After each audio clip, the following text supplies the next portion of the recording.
The overall goal of this methodology is to evaluate analgesics and provide information on a drug's pharmacology and allow them to be fully characterized and profiled. These pain tasks can help answer key questions in the pain research field, such as whether a new potential analgesic is effective in reducing a certain type of pain. The main advantage of this technique is that the tasks are able to profile a wide range of analgesics and have been shown predictive validity and reproducibility. Generally, individuals new to this method will struggle, as pain tasks need to be administered in a consistent manner and equipment setup is complex and needs custom operating scripts.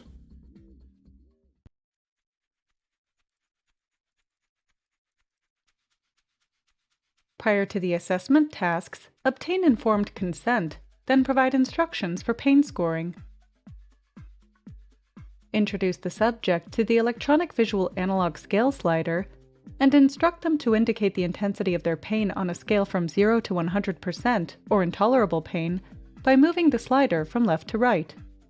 Inform them that moving the slider all the way to the right ends the administration of the painful stimulus.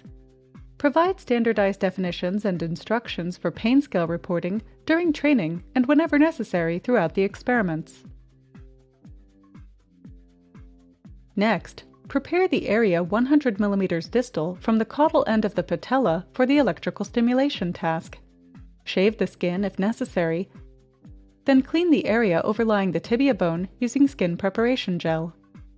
Then place 2 silver-silver chloride electrodes on the prepared skin. The middle of the anode should be placed 100 mm distal to the caudal end of the patella, and the middle of the cathode should be directly underneath the first.